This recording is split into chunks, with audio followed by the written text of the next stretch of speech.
Good evening, welcome. I'm John. I'm a bookseller at Literati bookstore in downtown Ann Arbor, Michigan. We're so pleased to welcome Mungo Reed in support of Hammer and in conversation with Nick Bradley this evening. Just a quick webinar overview for those of you who are just joining us. The chat is closed, but you can keep the chat window open as I will be sharing links to purchase Hammer from Literati throughout the event. The Q&A feature is available to you. However, please feel free to submit your questions at any time. I will ask a selection on your behalf at the conclusion of the conversation this evening. And live transcription is available using your toolbar if you need live transcription, and I'll also make note of that in the chat as well. And if you're watching us later on YouTube, you can always find links to purchase books in the description directly below me, where you can also like and subscribe to our channel to be kept up to date with all of our At Home with Literati events when they become available on our YouTube channel. And as a reminder, you can shop for more books at literatibookstore.com to have shipped to your home anywhere in the United States. And if you live in Southeast Michigan or the Ann Arbor area, of course, our doors are open to the public for in-store shopping. But most of all, we'd just like to thank you for your attendance this afternoon or this evening or much later this evening in Joe and Nick's case, or this morning, depending on where and when in the world you may be joining us. So without further ado, I'll introduce tonight's author and our interlocutor. After I introduce them, Joe's going to read a bit as well. Mungo Reed was born in London and raised in Gloucestershire, England. He has a degree in philosophy and politics from the University of Edinburgh and an MFA in creative writing from Syracuse University and a PhD in creative writing from the University of Manchester. He's the author of the novel We Begin Our Ascent, and his short stories have appeared in BQR and in the London Evening Standard, He is currently living in Edinburgh, UK. Joining him in conversation, Nick Bradley is the author of The Cat in the City, a graduate of the UEA Creative Writing MA. He is currently completing a PhD in creative and critical writing, focusing on the figure of the cat in Japanese literature. Please join me in welcoming Mungo Reed and Nick Bradley to At Home with Literati and into your living rooms. Hello, thank you very much for that lovely introduction, John. Okay, so what I'm going to do is I'm just going to read from the novel just to set us off and maybe get you into the tone of the book. I'm going to read for 3 or 4 minutes, and there's nothing much you need to know. The scene opens in an auction house. It's 10 pages into the book, and it's from the perspective of Martin, who's sort of a mid-level auction house employee. Okay. The doors of the auction room open to admit the punters, who come in carrying their conversations with them, taking time to seat themselves, an effort to observe the room concealed behind their casual talk. The specialists stand ready at their desks, the large white phones they will use to dial out to clients in front of them. The internet people are tapping at laptops on a podium to the left of the block. Everyone is well dressed. Among the younger staff, there are hints of those already trying to distinguish themselves sartorially by leaning into the eccentricities of an expert. Red socks, a colourful pocket square, a striking brooch. The porters stand with their hands clasped in front of them, blank passport photo faces, the handsome children of good families with degrees from the best universities in the country, waiting only to have pictures. This is all a key part of the sale, of course, the superfluity, the sense projected in every possible respect of elegant casualness, of easy underuse. Up above the hall, Martin knows, a handful of bidders are being shown into private booths where they can watch the auction from behind smoked glass. The cameras in the corners of the sale room will transmit video of the proceedings to another smaller room, in which those unable to fit into the main space will watch the auction play out on flat-screen TVs.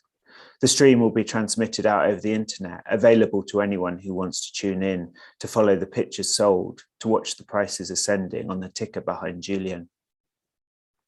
Many of the punters are quieter now, whispering if they talk at all. There is an anxiety in the air that is not unwelcome. People do not come to this room solely to acquire artworks, but also for the chase, the outmaneuvering of others, the zero-sum game. Julian enters the hall through a door behind the block, and the hum of the crowd falls away completely. He takes out some notes from a leather satchel, places them down. He takes his time. He is careful, performing already. It is not easy for a salesman to bear himself completely without apology. Julian's first remarks are firm, steady. Martin is a believer in atmosphere, in small actions that make or destroy a night, and he already feels that this night is going well. Julian indicates the first lot on the right wall of the auction room, which is a Christopher Wall work on paper, a smaller offering to draw the room in. The word spokesman is spelled out in stenciled letters, broken, running across 3 lines, chopped into arresting incoherence. Julian sets off the bidding at £300,000 and raises the price in increments of £50,000. His gaze is steady and concentrated. The number appears on the projector screen to his right, beneath it the other currencies, the dollar, the euro, the yen, the renminbi, and the ruble churning along. Every auctioneer is a self-caricature at the block, and in front of the room, Julian is erudite, impatient, slightly blunt. "Are you bidding or are you not bidding?" he says to Henry, as Henry's phone bidder seems to hesitate. He looks over his glasses at the room. He sends his arms out ahead of him to acknowledge bids from the floor like a man swimming a slow front call. He takes the piece easily above its reserve. The wall sells to a phone bidder represented by Ella, the Chinese market specialist, who is working 3 phones from the middle of the desk. A Hockney watercolour comes and goes, a small Warhol painting of a dollar sign, a Wade Guyton, a Jeff Wall photograph. Some punters hold catalogues on their knees, noting down the price of each lot as it sells. It's good sport to predict the realised prices. Martin himself has played the game as an observer, enjoyed the brief sensation of omniscience born of seeing a piece go for what he'd guessed. Okay, thank you. Okay, thanks very much, Joe. Sorry, it's a bit weird because I was expecting all the applause, you know. But yeah, I'm just imagining it in my head. Well, but first of all, so I just wanted to say congratulations. This is a fantastic book. I've only just finished it today, and I'm just blown away by how good it is. So yeah, first of all, just congratulations. So I've got some questions here, so we'll just sort of run down these questions. We might find a few more on the way, but we'll see how it goes. So I'll just kick off with a kind of question about the genesis of the book. So all books have some kind of journey or genesis, but it's often a complicated story as to how they come into being, from idea to publication. Could you tell us a little bit about the evolution of Hammer? When did the idea first develop as a seed in your mind? How has it evolved over the writing process? And is it the way that you originally envisioned it?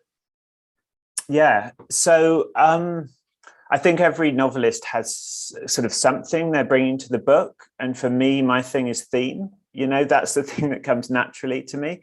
So whenever I have a sort of book, I'm just kind of, it's like a suitcase. I'm just kind of trying to shove in as much stuff as possible. So Hammer kind of came about with a conjunction of a few different interests, one of which was the sort of art world and being interested in auctions, and art at auctions is kind of being a way to talk and think about wealth and money, because art is so malleable and so interesting. It can be worth $100 million or it can be worth nothing, and all that rests on this sort of perception. So in that way, it's kind of the logical extension of money itself, this kind of faith-based system that we all agree to. So I found that fascinating about the auction world. And then on the other side of things, I needed to sort of create a rich character to kind of drive this story along. And I was really interested at the same time. So I started it in sort of 2012, while I was actually busy working on other books at the time. But at that time, there were a lot of Russians dying in London in sort of mysterious circumstances. There was a sense that we'd kind of, as a nation in Britain, kind of opened our doors to something we didn't fully understand. I studied Russian politics in the course of my degree at Edinburgh, and that informed the book too, in terms of just finding the period of the 90s incredibly interesting, and sort of our complicity, Britain, that is, our complicity in that kind of period, and kind of allowing all of this money taken out of this country to come back to London. So I wanted to tie it all together, and you've chucked all these themes in the suitcase, and then the book becomes how do we actually make them all fit together and look like there's a coherent story here to tell. It's really interesting hearing you describe the way that it sort of evolved. So as you were saying then, I get the impression that Martin, the character of Martin, is born out of the art world, and Oleg is born out of this world of the oligarchs, and Marina is a character who can flip between both worlds in a sense. Is that kind of roughly where you were going with the characters? Yeah, I think so. I mean, when you're writing a book like this, I mean, you've always got to reckon with something like The Great Gatsby or something. So I was always trying to not make Martin too gullible, a sort of Nick Carraway figure, but I think he slightly is still, because it's a hard role to write, because you have the kind of larger than life rich person, and then you have the ordinary person. The ordinary person often ends up looking quite ordinary. So I was trying to sort of create an expertise, a sensibility around Martin that was relatable to the reader. Yeah, I mean, one of the things that I loved about all three characters was that, you know, they are operating in these different worlds, but I really enjoyed the way that they were all faced with different kinds of moral dilemmas, and it wasn't that they were good or bad people, but that they were faced with decisions, and yeah, I mean, the characters just seemed extremely real to me. Great, thank you. But so obviously this is your second book. So how did writing this book compare with the process of writing your debut book? Is it as hard as people say, you know, the difficult second? I think it's easier. Maybe it's not easier to write, but it was more fun, because the first book, I felt like, is the first novel. It's like giving a speech at a wedding or something. You just think, I don't want to mess this up, and I want it to be as short as possible, and I don't want to try anything too difficult. I'm saying all this, and then I'm looking at you, knowing that your first book did none of these things and was difficult in all of this. But for me, I wanted to have a first person book that, well, it wasn't quite as programmatic as that, but I wanted a book that I felt comfortable writing it from a single perspective, a small world. It was a professional cycling team compressed over a few weeks. Everything about it was about making something small but solid. And this book was an attempt to make something a bit baggy, but maybe that took in the world a bit more. I wanted to write a book that maybe reckoned with our era or whatever in grand terms. Yeah, I mean, it didn't feel baggy. I think it felt extremely tight and extremely controlled. And I'm kind of marveled that you switched between these two, the three main characters seamlessly. I mean, I was really impressed with that. So, so research. So research is always a weird word when people use that in terms of writing novels. It's a strange word, because I think a lot of us writers, we actually live our research. But one of the things that impressed me so greatly about Hammer was how realistically steeped it is in the London art world and in the very alien world of Russian oligarch. So, Joe, I know you aren't actually a Russian oligarch or an auctioneer at a London house. So how did you manage to capture these worlds so authentically? I did do a lot of research early on in doing it. I did a lot of, I mean, for me, so early in my career, I thought I might want to be a journalist. And then I realized I just wasn't that good at going and bothering people. So I did a little bit of firsthand kind of research, but mostly I do the research via the reading, just relentlessly buying books of some very strange books. For the oligarch section in particular, I bought Boris Berezovsky's autobiography, which was exorbitantly priced because I think they only printed sort of 5 copies of it. But that was that was part of the research. Can I ask how much? I'm intrigued now. It was something like 60 quid or something. It was, something like $100. It was, I don't know if I'll be able to sell it on eBay now I'm done with this book, but Yeah. Did you feel like a Russian oligarch buying a very rare painting when?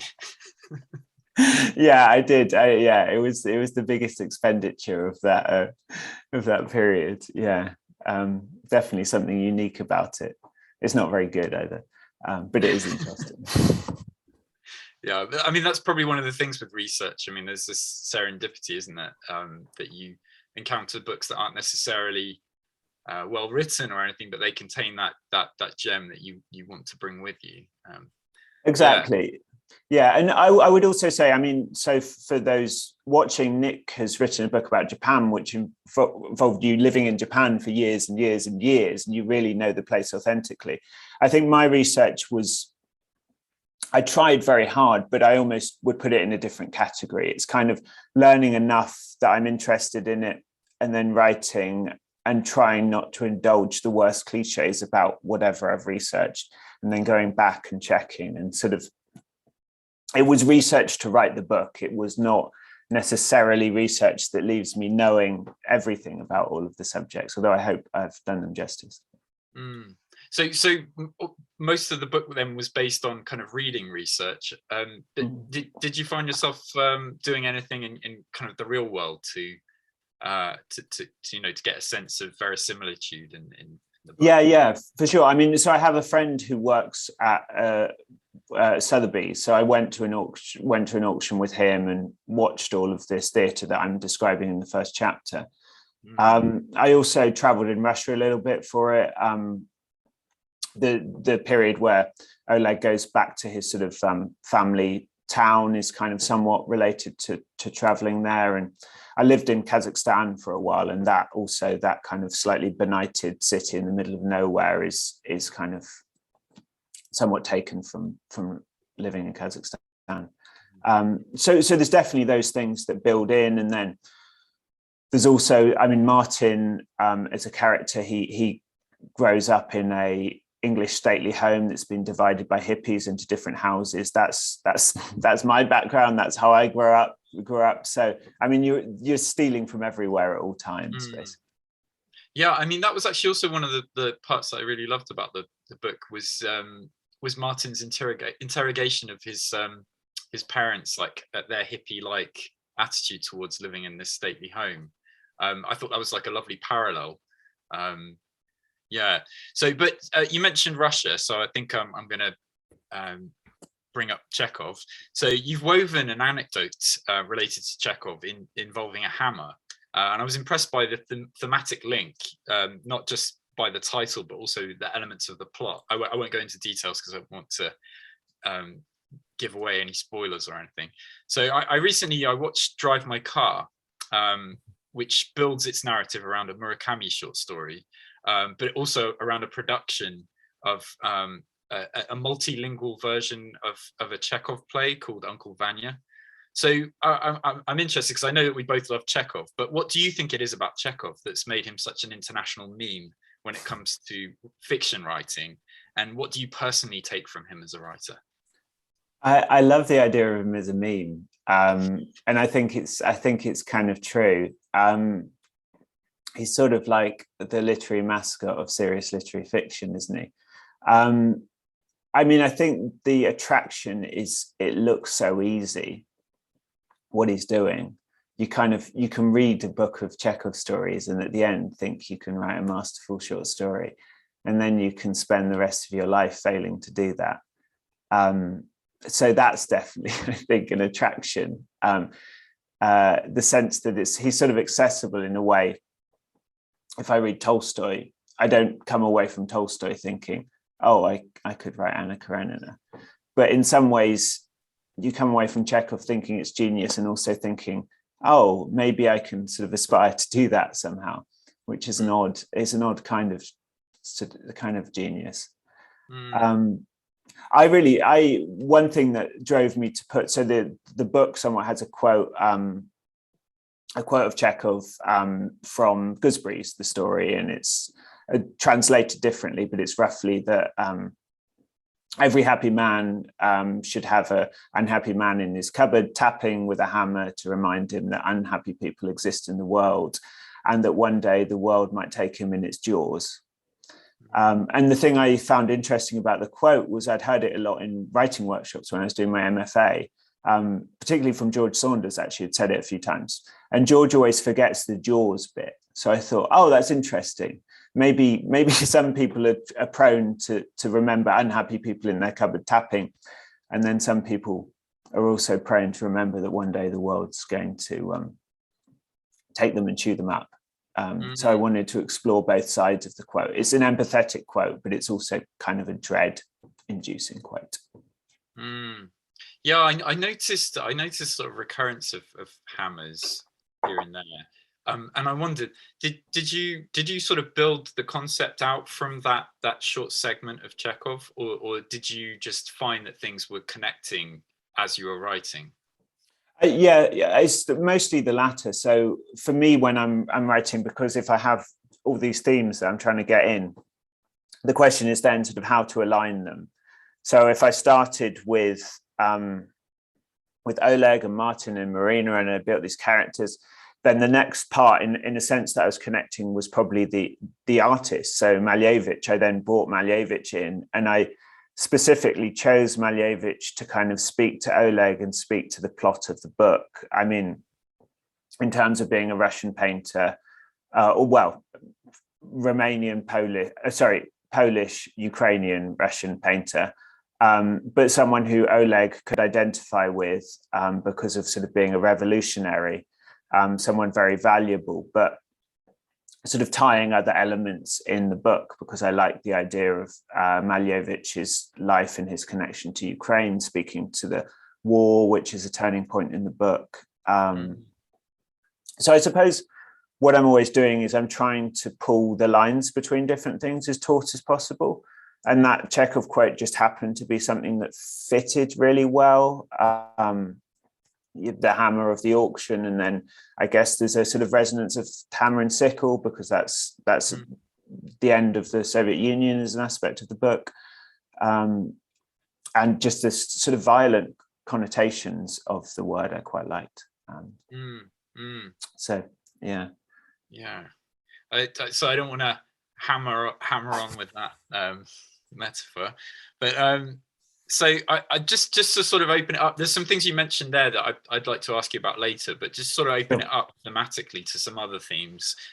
So the novel deals exceptionally well with the concepts of money, taste, class, and art. I found myself marveling at the sums people will spend on art in order to enrich their sense of themselves. So ideas like money can't buy taste or money can't buy happiness echoed through my mind as I was reading. What do you think money can do, and what do you think art should do, if anything at all? What can money do? I mean, I think money can do whatever we allow it to do. And we live in an age where we kind of allow it to do whatever it wants to do in some ways. But when we want to change that, we can do it. I mean, the sort of COVID pandemic kind of showed us that we can radically reorder our society to different ends, in some senses. So yeah, in a sense, I guess, within the book, I'm sort of seeing money as pushing in one direction and trying. I think you said earlier on that you don't necessarily see Oleg as a bad character, but more as a character driven by circumstance. I think quite often I'm trying to be sort of systematic or systemic in the way I'm talking about people's motivations or character. Because one thing with the issue of oligarchs or people in countries that aren't the UK or America in fiction is it's often like, oh, this is a bad country with bad people doing bad things, without kind of assuming this is people in different circumstances and we would maybe be acting the same way or something. I mean, even the term oligarch is sort of a weirdly kind of othering term for, I mean, it denotes a specific class of people, but there are British businessmen who have contributed equally less value to their societies who are still called businessmen. So I'm sort of not coming out in favor of the oligarchs necessarily here. But just just trying to sort of explain the feeling that money sort of ends up driving objectives in a way. On the other side of it, the question of how, sort of what can art do and how can art oppose that?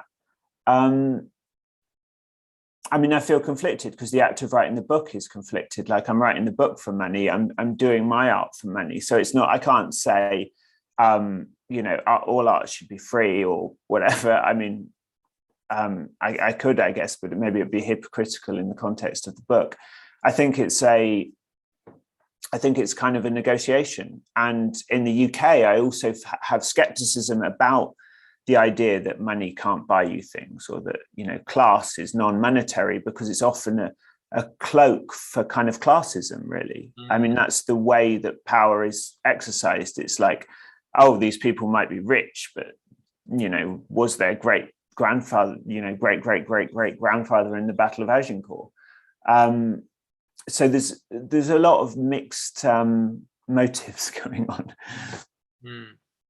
Yeah, I mean, definitely at times I felt sorry for Oleg, in the sense that he's surrounded by British people who are kind of taking advantage of his ignorance of British culture. It's almost like he feels like he has to fit in, but he doesn't. And I think Marina is a good example of that, being a Russian girl who grows up in the UK in a British boarding school. And I thought that the scenes of her growing up in the boarding school are very interesting too.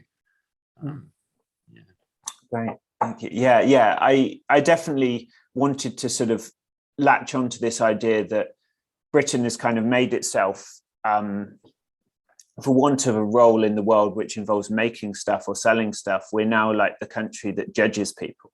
Like the two biggest British imports to America are what sort of Simon Cowell and Gordon Ramsay.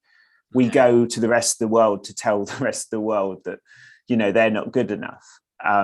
Because somehow that's the legacy of our colonial project now at this point, is sort of not necessarily the projection of power, it's the projection that somehow we're sort of superior. And it's sort of odd that has a monetary value, and it's fully realized in all sorts of prestige industries in London. Yeah.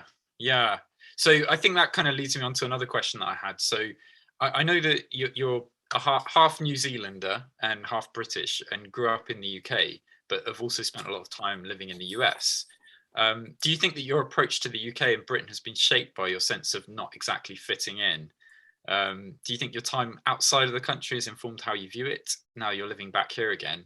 And did this help you write from the perspectives of Oleg and Marina and their slightly differing Russian views of Britain? I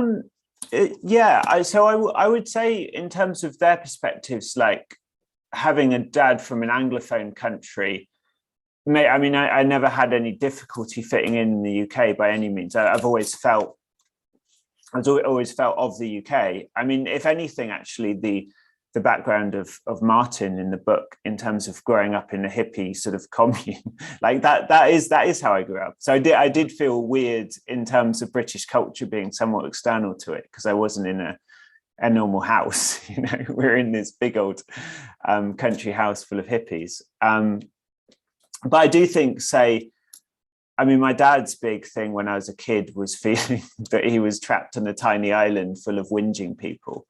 And that the UK was basically a terrible place to live.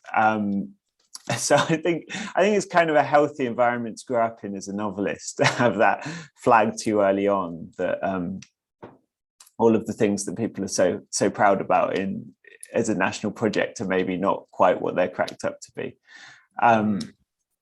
Definitely. It's only in terms of having lived in America, what I've taken from America is just, I think it's informed my work more than it's informed my viewpoint. The thing I loved about being in America was that ability to do a creative thing like writing and be encouraged for it. I think in the UK, when you say you want to write, people sort of say, why, or how dare you? Whereas in the US, it's really encouraged. So that's probably the biggest influence. I started this book living in the States and looking back on the UK. So I definitely maybe had a bit of the extra sort of interest in a country that one can have when you're external to it. I'm not sure if that's something you felt in Japan. You're kind of looking back, and it's almost a curiosity, because a book begins with a curiosity, doesn't it? So I think sometimes you go away and you come back wanting to write that book of sort of where are we as a country a bit more. Not that that's necessarily what my book is, but there's an element of that in there. Yeah, I mean, I think one of the things I thought was lovely about it was, I think particularly Oleg and Marina, the way that they viewed and dissected what was going on around them in Britain. I found that refreshing. And I think Victor Shklovsky had that the idea of defamiliarization, so presenting the familiar as unfamiliar. And I thought that was interesting, the way that they kind of did that. They kind of looked at things through a filter. And I think that's what made them interesting characters, because they didn't just, I think a lot of British people just don't really think about things and just accept them the way that they are. But I think you and I, having been abroad and come back, I think we do have this sense of like, what's going on here. It's almost like a reverse culture shock. Yeah. I mean, I was away for Brexit, and that was always one where it was a bit like, whoa, what's going on back home? I don't know if that was your experience. No, definitely. I mean, I went out, came back, went out again, came back again, and I did go through the same things each time. Yeah, I mean, I wondered, because I always felt a bit of an outsider in Britain, not having been born here, and I wondered if that was maybe something we had in common, maybe something that led us towards being writers, because we didn't feel like we belonged. I can imagine that. Yeah. So there was a really lovely quote that Martin, so in one of Martin's sections, so it says, Martin wants to believe, as the artist did, that creativity can speak of the real ordering of the world, can express relations between objects in a manner distinct from logic, beyond mere straight resemblance. So was that were your thoughts creeping into Martin's head there? Do you agree with what he's saying? Do you think that this can apply to literature as well? And I suppose that opens up a broader question. Do you consider literature to be art? I think I believe it as far as it's in the book. So if the book is a debate, then that's one pole of it. And I suppose I wrote the book to find out, do I think that art is this totally ethereal thing? Or do I think it's a human activity that we conduct for prestige and sometimes money, or, what level is it? What level is it above us, and what level is it us showing our base instincts? And I suppose the book is kind of my attempt to answer it, I guess. And I'm not, I say that, and I'm giving you my working, and I'm not telling you the answer, because I'm still not sure myself. I guess the answer I arrived at during the book is, art is what you use it for. I think if you kind of go into it with it having that possibility of revealing something that's kind of beyond you, that's inexpressible, I think that can be a wonderful experience, even just the chasing of that idea, even if you're not sort of getting to that ineffability. In the book, I guess the central problem of someone like Martin is he's into a world where art suddenly has a price, and all of the things have a price. And I guess one of my worries and one of my theories is that is a sort of corrosive problem eventually. Eventually, the joy sort of drains out of the pursuit somewhat. Yeah, that's it's a bit dour. Yeah, well, it's a weird one, isn't it? I think that's what your book does show us, this world where money gets attached to objects that were created out of joy, out of a desire to play around and almost be childish. Like, I think a lot of artists, that's what they're trying to do. But yeah, it's strange the way that I think your book shows this in a lovely way, that fate or the lack of free will, it's sort of all these things have a knock-on effect. So I think there's a part where you're talking about Basquiat drawing something in a New York apartment, but then it has this knock-on effect, and I think your book really explores that well. The money that then goes into these paintings, that and I think that was excellent. So yeah, I thought maybe we should address the elephant in the room. So you've recently had excellent reviews in the Washington Post and the LA Times, and a word I keep seeing is timely, obviously because of the Russia-Ukraine situation. So, but how do you personally feel about the unfortunate collision of your book with real life events? I mean, obviously regretful, because it's not the kind of timeliness anyone would wish for, even the most egoist of writers, which I hope I'm not.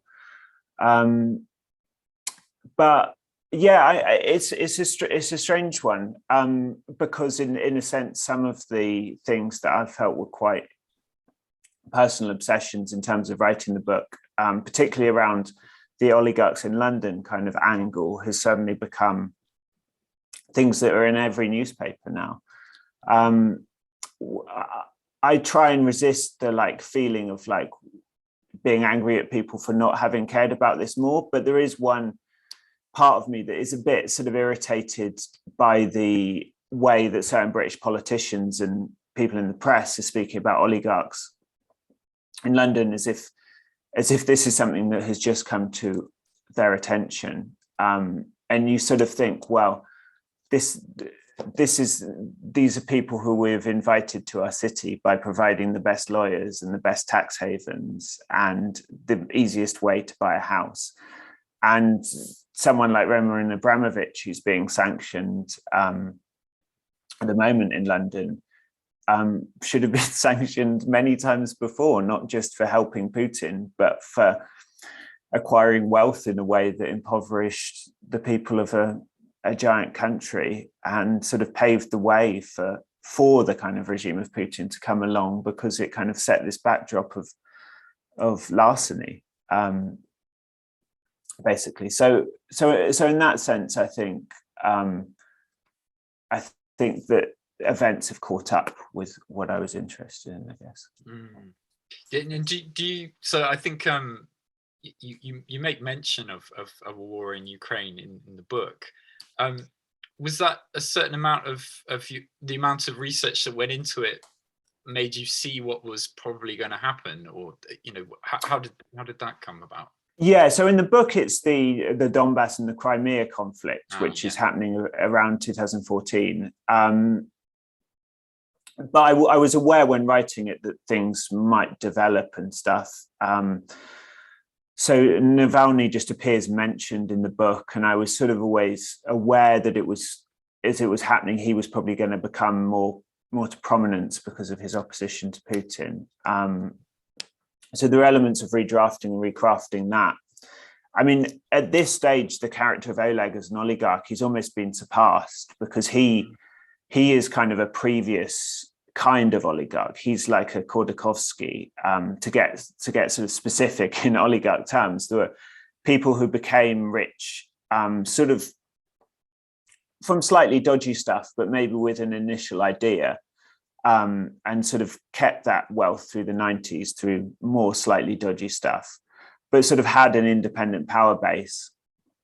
And then there were a group of oligarchs who rode in on the coattails of people like Putin. And this first group of oligarchs has largely been sort of disbanded or brought to heel, basically. These men who used to think they have power, who had power over Boris Yeltsin.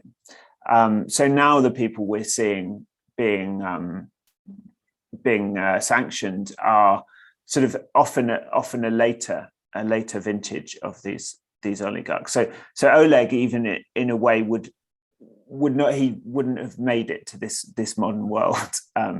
He's the previous rebellious brand of oligarch, whereas Putin has kind of pretty successfully got control of the rich men around him these days. Yeah, I found it interesting because I can't remember exactly when this occurs, but there's reference to a kind of a joy, I think it's that the auctioneers feel of predicting how much a painting is going to go for. And I think in a way, with also your themes of free will that are in the book, I think you've kind of enacted a real life prediction of what's going to happen in a strange way. So in terms of becoming interested in Malevich, so the painter the painting that's sort of key to the plot. So how did you become interested in him originally, and how did you go about researching him? So as I said at the a bit before, I added him in last to the sort of after the characters were there. I was looking for a work, and there's all sorts of like boring craft-based concerns at this point. You know, if I put a French impressionist in there, then suddenly the story's being sort of dragged to France. So it somehow felt hygienic and concise to have someone who spoke to one or all of the characters, hopefully. So so I was really on the lookout, I guess, for a Russian painter. I liked the idea of Malevich having been neglected for a great part of his career. He was sort of around, he was a radical before the Russian Revolution, and then he was incorporated into the Russian Revolution, and then he was pretty quickly chucked out of the Russian Revolution for sort of being too artistically revolutionary, when Soviet painting turned more to sort of standard pictorial art, which glorified workers. So that sense of being on the cusp, but not quite being in control, I felt spoke to Oleg's path later on in the book, or Oleg's path as he flatters himself it was. So I wanted that to be drawn to, and I'm also just very interested in Malevich's work and his ideas. He was very interested in kind of freeing painting from pictorial representation. So letting a painting be a painting for its own qualities on the canvas, rather than saying, you know, does this look like a tree, or does this look like a bird? And I think that's very interesting. He had a lot of philosophy, and he had a lot of ideas, many of which were sort of contradictory, and sort of trying to incorporate someone who's slightly larger than life into the book as a kind of backstory character was compelling to me. Mm. And it seems to me, because, you know, he's quoted a bit in the book, you know, his writings, it seems to me that he was also quite a competent writer in expressing ideas very lucidly. I'd say he was actually a totally incompetent writer. Oh, really? Yeah. So he was born in Ukraine, and one of his parents was Polish, or his family was Polish. He was Polish aristocracy on one side of his family. He was born in Ukraine, and then he moved to Russia for most of his life. He lived in Moscow and Leningrad, or St. Petersburg as it is now, but Leningrad then. But he struggled because of these three different heritages. He struggled to speak well in any language. He's a bit like Kafka, I guess, in that sense. That there's no terrain that he's particularly native in. And then added to that, he has these extremely complicated, inarticulable ideas about art. So he wrote so much. He wrote pages and pages of letters, and his friends would say, you know, like, the more he speaks about it, the more incomprehensible it becomes. You know, it just becomes crazy mysticism. So that was actually an attraction of him as a character, as a person to put into a book, because there's a quote for every season, because he said so many things, just trying to get across this feeling that was very internal to him about the importance of art and what he was trying to do.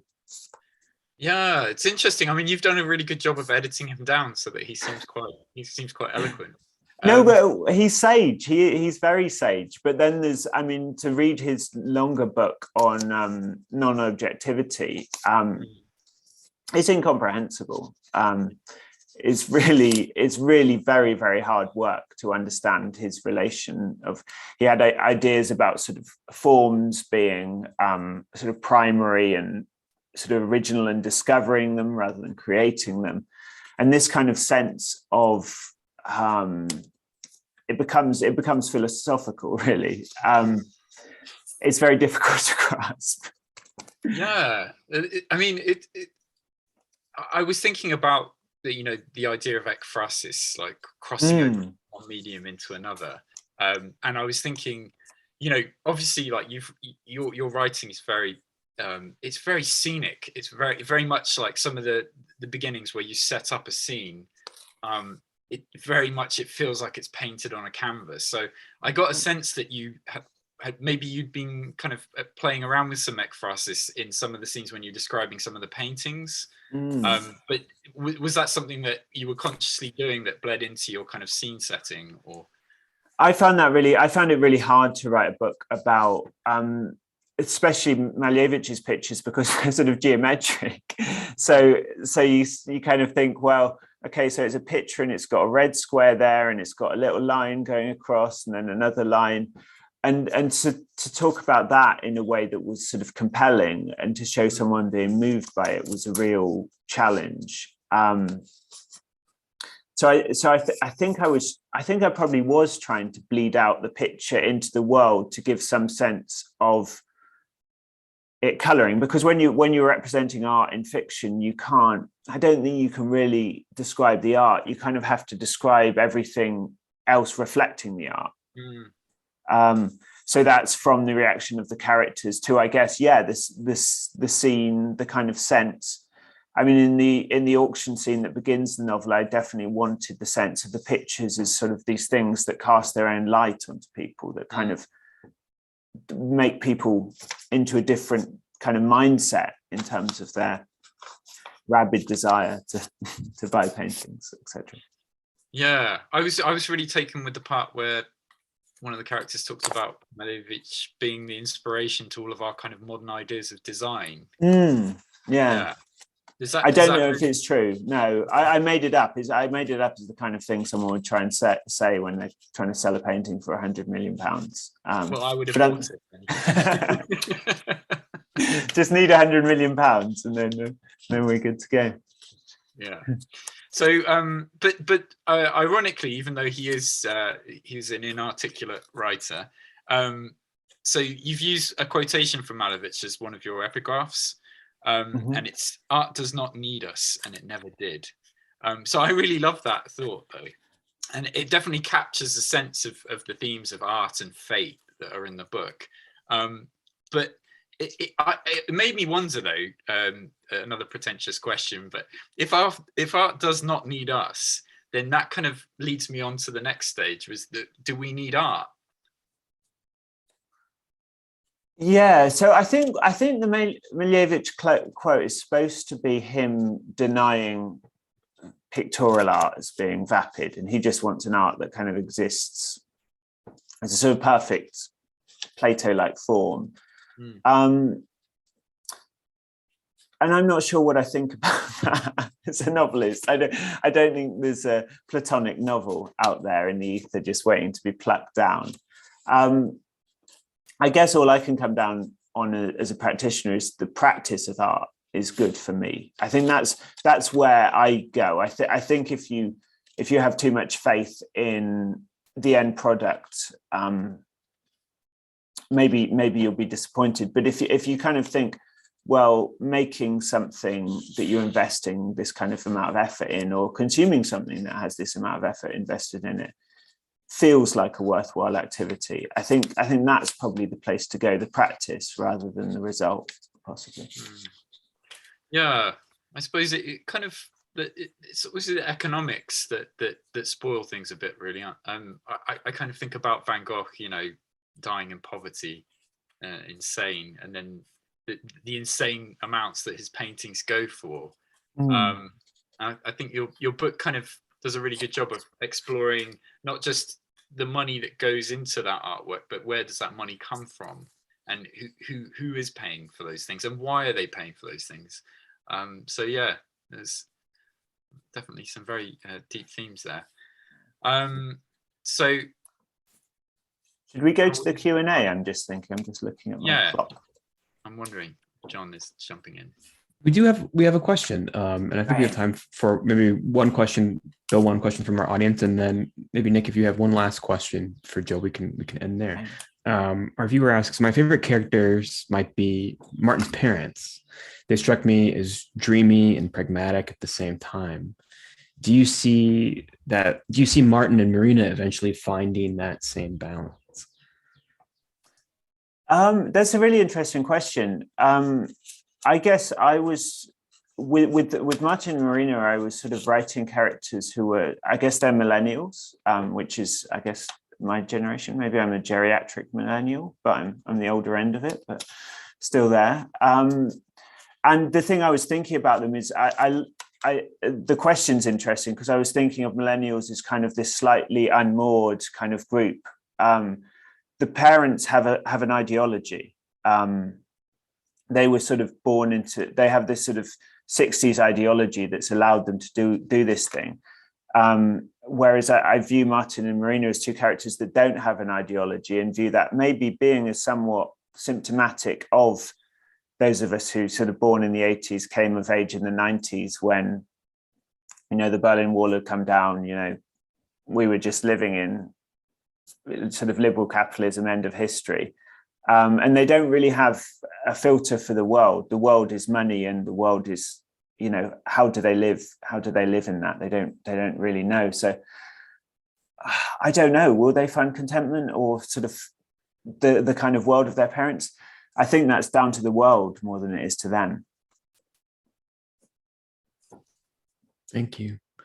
We have a bit of time for maybe one more question. So Nick, if there is something that you wanted to ask, maybe something, I don't know, something you were curious to, but we didn't think we'd have time for, something like something along those lines. Yeah, I'm always interested. So I don't want to ask Joe, what are you working on next? Because that's the worst question to be asked as a writer. But what's your favorite word in the English language? Oh, what's my favorite word in the English language? God, that's a good one. So on my first draft, my favorite word is scene, because that appears constantly. It then gets edited out. You'd think I'd have a good answer for this, wouldn't you?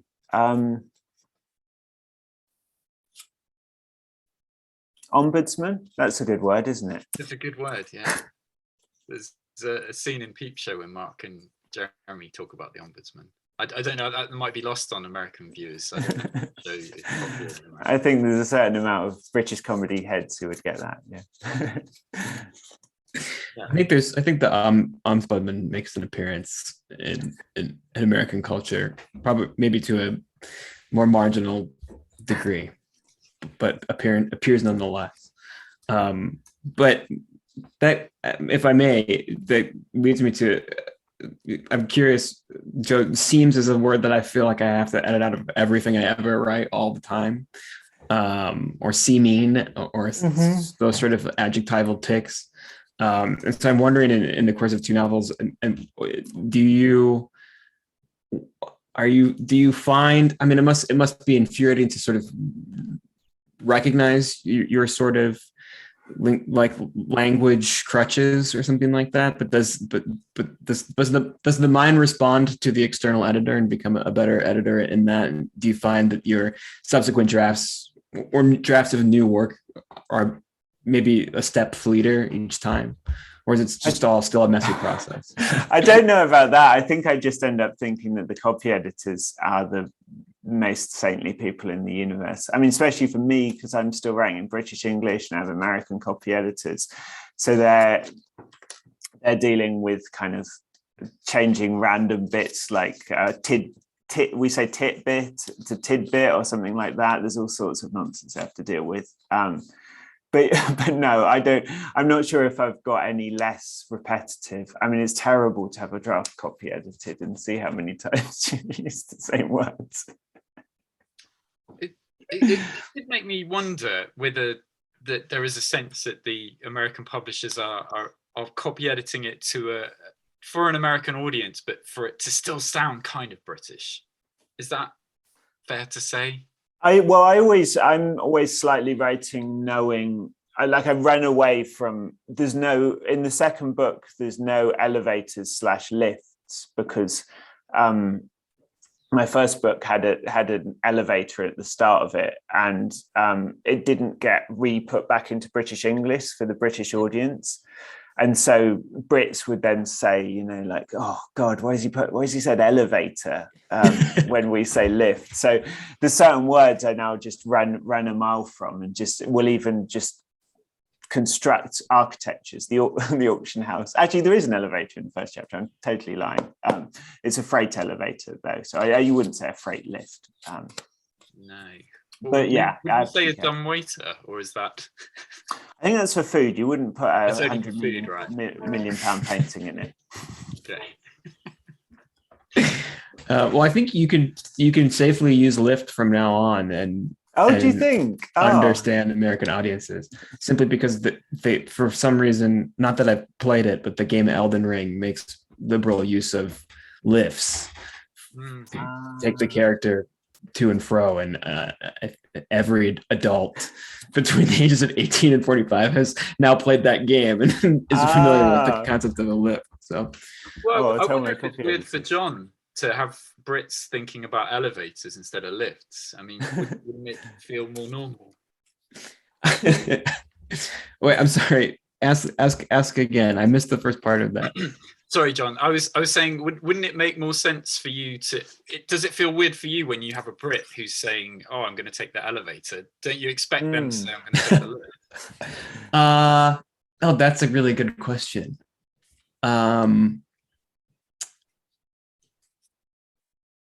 I guess that maybe it would be awkward. Yeah, but of course, I feel like not to stereotype, but I feel as though I would often have an interaction. I feel like I've certainly have had an interaction with a Brit where they have used the American or used the British usage and then corrected themselves for my behalf and said, "Oh, well, you call it," you know. As though I'm like, "What on earth are you talking? A boot? What are you?" I've watched enough British comedies, yes, myself, that I picked up, you know.